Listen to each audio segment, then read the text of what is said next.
Assalamualaikum warahmatullahi wabarakatuh. Saya Gunartin dari Program Studi Pendidikan Ekonomi Universitas Pamulang yang akan menemani Anda sekalian dalam mempelajari materi bank dan lembaga keuangan.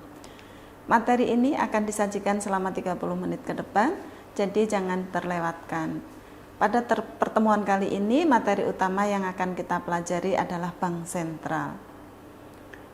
Bank sentral dikenal dengan istilah bank dari bank-bank umum. Bank sentral yang ada di Indonesia dikenal dengan nama Bank Indonesia. Bank Indonesia memiliki tujuan utama yaitu menciptakan dan memelihara stabilitas mata uang negara Republik Indonesia, yaitu mata uang rupiah. Untuk dapat mencapai tujuan tersebut, maka Bank Indonesia memiliki beberapa tugas. Hal ini akan kita bahas secara tuntas pada pertemuan kali ini.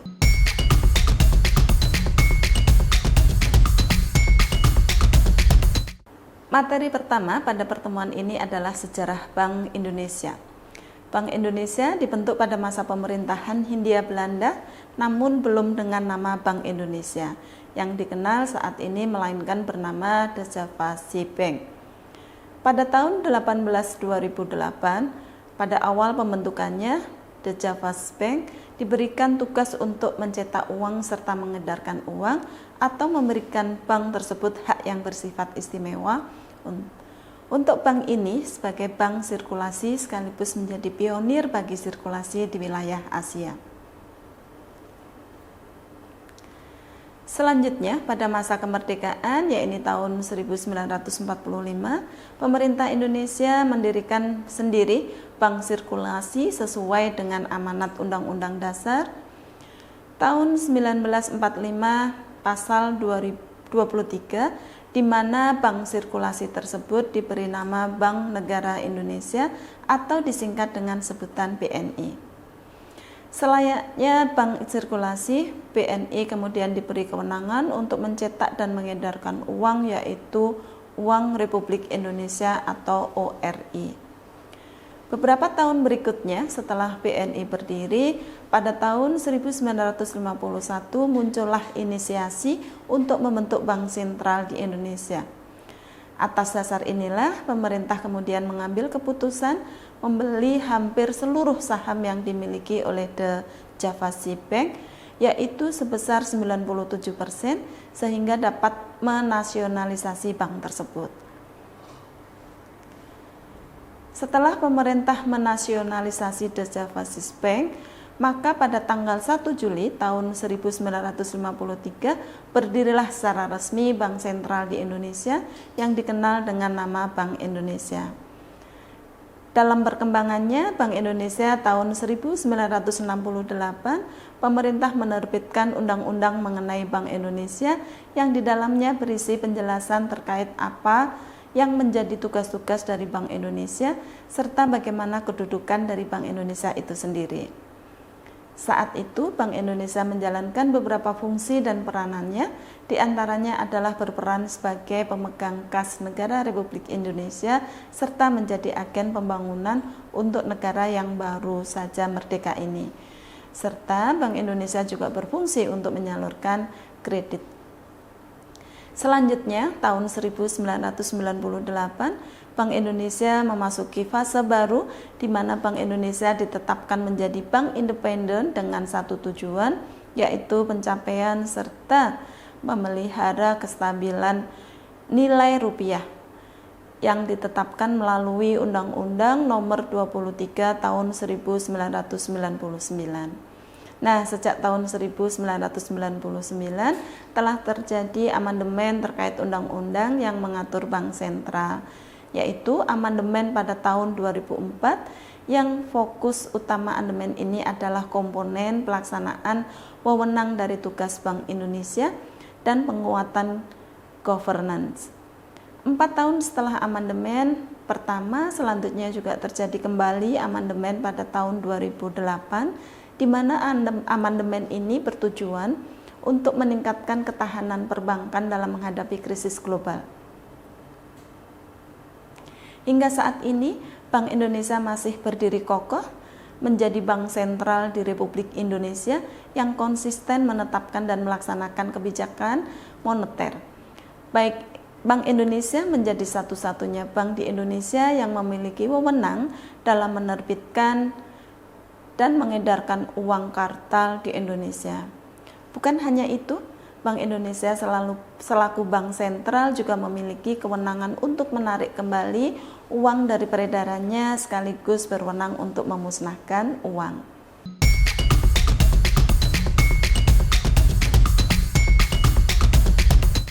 Baik, materi kedua pada pertemuan ini adalah tujuan dan tugas Bank Indonesia.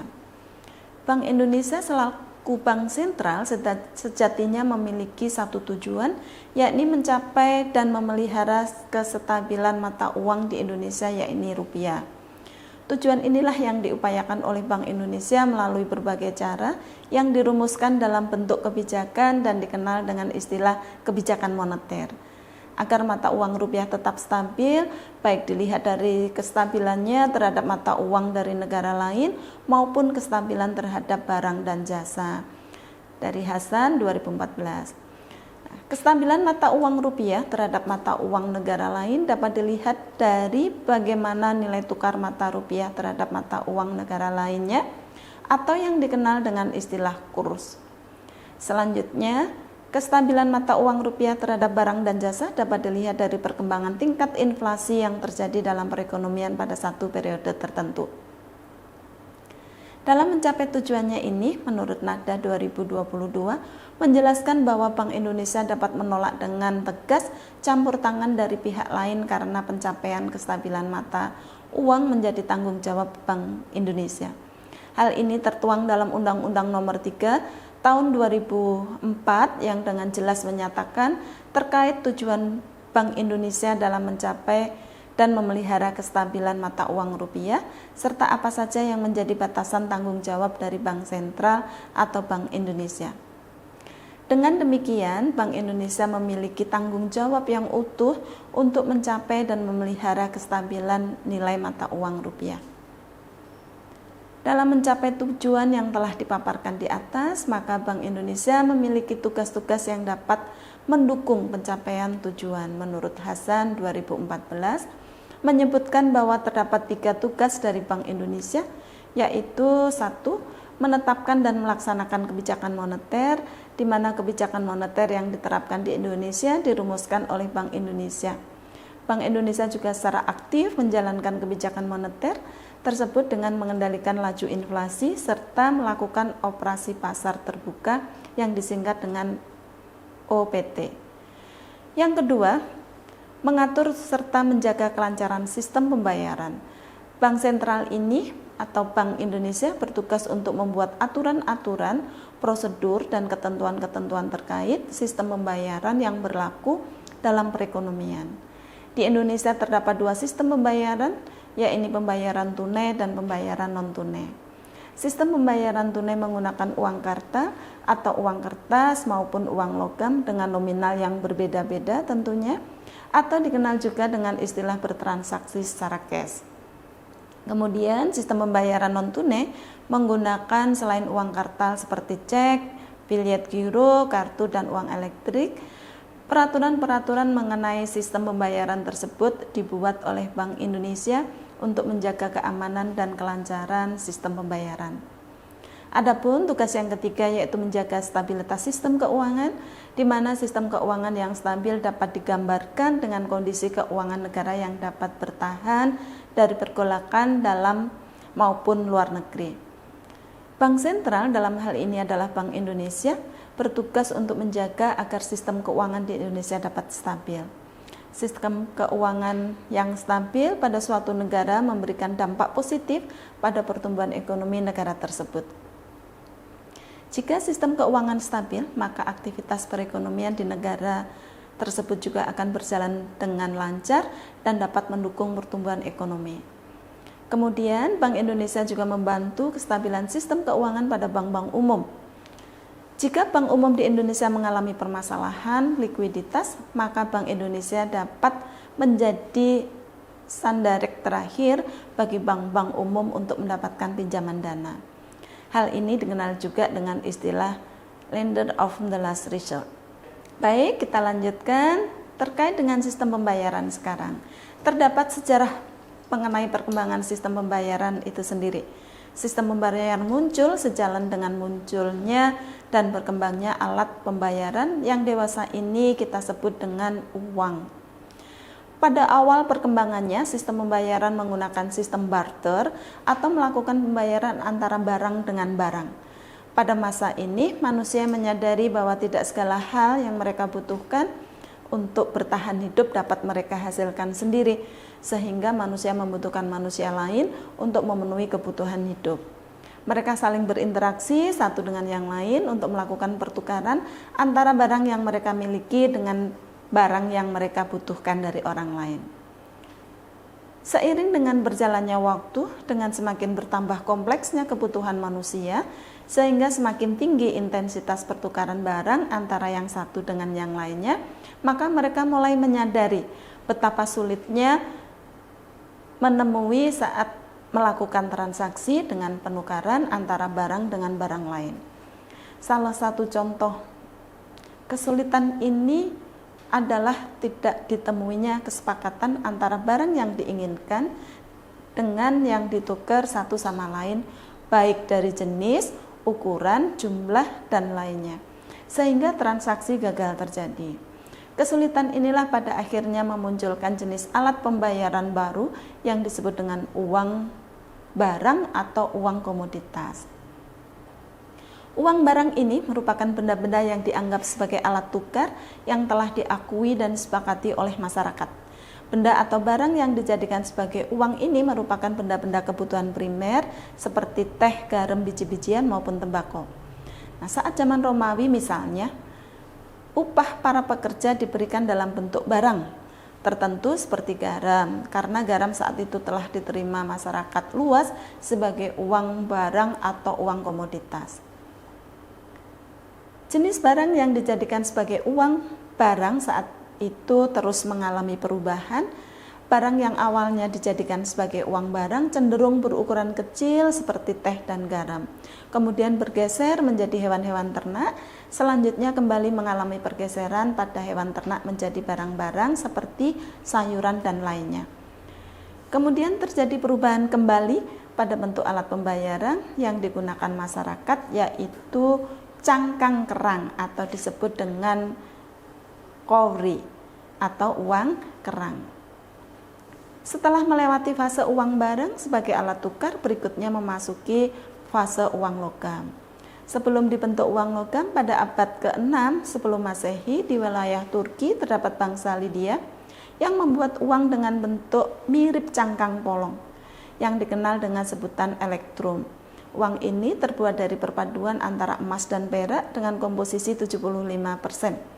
Adalah emas dan sisanya 25% perak.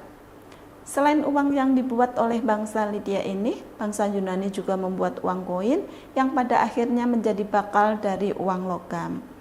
Bangsa Yunani ini menyebarluaskan uang logam buatannya ke beberapa negara yang menjadi wilayah kekuasaannya. Dengan demikian, penggunaan uang logam semakin dikenal luas oleh masyarakat di berbagai belahan negara dan disusul oleh negara-negara lain yang juga mencetak uang logam versi negaranya dengan bahan baku yang juga terbuat dari campuran antara emas dan perak. Perkembangan berikutnya dari uang sebagai alat tukar atau alat pembayaran memasuki babak baru, yaitu beralih ke uang kertas. Dengan semakin banyaknya produksi uang logam dan bahan baku emas perak, maka ketersediaan emas dan perak menjadi semakin berkurang, sehingga mulai terbatas transaksi dengan menggunakan uang logam. Inilah yang pada akhirnya menjadi pemicu munculnya uang kertas. Berdasarkan pada sejarah, uang kertas ini pertama kali diciptakan di Cina. Pembuatan uang kertas ini dengan memanfaatkan pohon murbe, di mana kulit dari pohon murbe inilah yang dijadikan sebagai bahan dasar untuk membuat uang kertas. Penciptaan uang kertas di Cina ini berawal pada masa dinasti Tang yang kemudian terus menyebar ke berbagai belahan dunia, di mana perkembangan uang kertas ini juga seiring dengan perkembangan peradaban. Peradaban semakin maju dan kebutuhan manusia serta transaksi yang semakin kompleks membuat kemajuan pula pada jenis alat pembayaran. Perkembangan uang yang sudah memasuki tahapan uang logam dan kertas di mana manusia dapat melakukan transaksi secara langsung dengan memberikan sejumlah uang yang dibutuhkan untuk membeli barang ataupun jasa. Maka pada tahapan yang lebih maju, masyarakat bahkan dapat melakukan transaksi tanpa secara langsung membayar dengan sejumlah uang, kertas atau logam, di mana transaksi ini dikenal dengan istilah pembayaran non-tunai atau cashless. Transaksi non-tunai ini diperkenalkan pertama kali pada tahun 1946 di mana Flatbush National Bank of Dockland menciptakan kartu kredit sebagai alat pembayaran non-tunai yang kemudian dibuat pula kartu debit. Pilihan alat pembayaran non-tunai juga semakin berkembang di mana saat ini bukan hanya menggunakan kartu debit atau kartu kredit, tetapi juga mendapat e-wallet atau dikenal dengan dompet digital. Di Indonesia juga terdapat QR kode yakni QRIS sebagai alternatif bagi masyarakat untuk melaksanakan transaksi non-tunai tersebut. Selanjutnya, pada masa digital saat ini juga telah berkembang uang digital seperti Bitcoin atau BTC. Bitcoin ini diciptakan pada tahun 2009 di mana penggunaannya dapat melakukan transaksi di internet tanpa melalui perantara bank.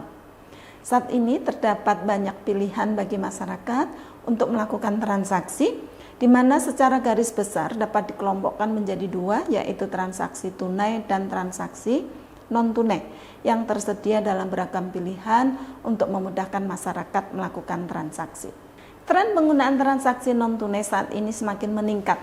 Hal ini terjadi karena beragam manfaat yang dirasakan oleh masyarakat saat menggunakan transaksi non-tunai ini, diantaranya adalah praktis dan efisien. Pembayaran non-tunai baik menggunakan kartu maupun wallet dapat membuat penggunanya melakukan transaksi secara lebih praktis. Hal ini karena pengguna tidak perlu lagi membawa sejumlah uang untuk melakukan pembayaran. Selain rentan akan kehilangan membawa uang dalam jumlah yang besar, untuk transaksi dengan nominal yang besar juga akan menyulitkan, sehingga dengan pembayaran non-tunai ini, pengguna dapat melakukan transaksi dengan lebih praktis, hanya membawa satu kartu atau melalui e-wallet, dan tentunya kegiatan transaksi juga menjadi lebih efisien. Selanjutnya, dapat melakukan transaksi kapanpun dan dimanapun. Melalui transaksi non-tunai ini, pengguna dapat melakukan transaksi tanpa terkendala ruangan dan waktu. Jika ingin melakukan pembayaran dari suatu tempat ke tempat yang lain yang jaraknya jauh, tidak perlu datang ke bank untuk transfer uang pembayaran tersebut. Tapi cukup dengan transfer melalui e-banking pada smartphone, maka transaksi sudah dapat kita lakukan. Dengan demikian, sistem pembayaran non-tunai memberikan kemudahan pada penggunanya untuk bertransaksi kapanpun dan dimanapun. Berikutnya, yang ketiga, yaitu meminimalisir kemungkinan tindakan kriminal. Jika seseorang hendak melakukan pembayaran dengan nominal yang cukup besar, maka transaksi tunai orang tersebut harus menyediakan uang tunai dalam jumlah yang banyak juga. Saat membawa uang tunai dalam jumlah yang banyak, risiko berbagai kemungkinan tindakan kriminal juga semakin besar, seperti pencopetan ataupun penjambretan. Namun, saat seseorang bertransaksi menggunakan sistem non-tunai melalui kartu atau e-wallet, maka risiko kemungkinan terjadinya tindakan kriminal tersebut dapat diminimalisir. Baik bertransaksi secara tunai maupun non-tunai tentunya memiliki kelebihan dan kekurangan masing-masing. Hal ini kembali pada kebutuhan masing-masing pengguna. Evolusi sistem pembayaran dari barter hingga saat ini tentunya semakin memberikan kemudahan kepada masyarakat dan memberikan banyak pilihan kepada masyarakat yang akan melakukan transaksi. Dalam pengaturan sistem pembayaran, Bank Sentral yakni Bank Indonesia berpegang pada beberapa prinsip, yaitu 1. Keamanan, 2. Efisiensi, 3. Kesetaraan akses, dan 4. Perlindungan konsumen.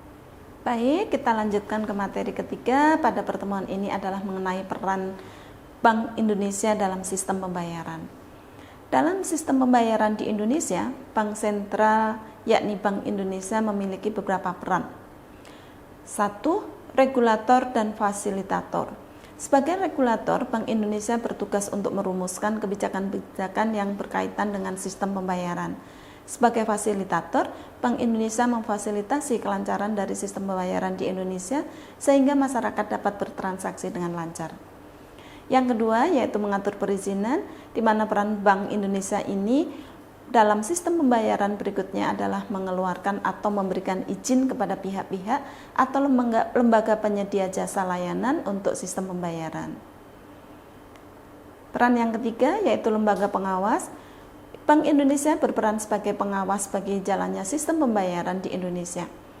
Bank Indonesia juga mengawasi bagaimana lembaga-lembaga lainnya yang ikut berpartisipasi menyediakan jasa layanan sistem pembayaran seperti bank-bank umum. Peran keempat, meminimalisir risiko dalam bertransaksi. Berbagai risiko dalam kegiatan transaksi harus mampu diminimalisir oleh Bank Indonesia, salah satunya seperti kemungkinan terjadinya risiko gagal bayar. Saat ini Bank Indonesia telah menerapkan sistem RTGS untuk meningkatkan keamanan sistem pembayaran. Baik teman-teman semua, berdasarkan kepada hasil diskusi kita hari ini, maka dapat kita tarik beberapa kesimpulan bahwa Bank Indonesia dibentuk pada masa pemerintahan Hindia Belanda, namun belum dengan nama Bank Indonesia, tapi dikenal dengan saat ini melainkan bernama The Java Sea Bank. Pada tahun 1828 yang kemudian dinasionalisasikan menjadi Bank Indonesia yang kita kenal sampai saat ini. Tujuan utama Bank Indonesia adalah menciptakan dan memelihara kestabilan mata uang rupiah. Alhamdulillah, materi pada pertemuan ini telah kita pelajari bersama-sama. Semoga materi ini dapat bermanfaat bagi kita semua. Terima kasih bagi semua yang sudah mengikuti materi hari ini. Kurang lebihnya saya mohon maaf. Terima kasih. Wabillahi taufiq wal hidayah. Wassalamualaikum warahmatullahi wabarakatuh.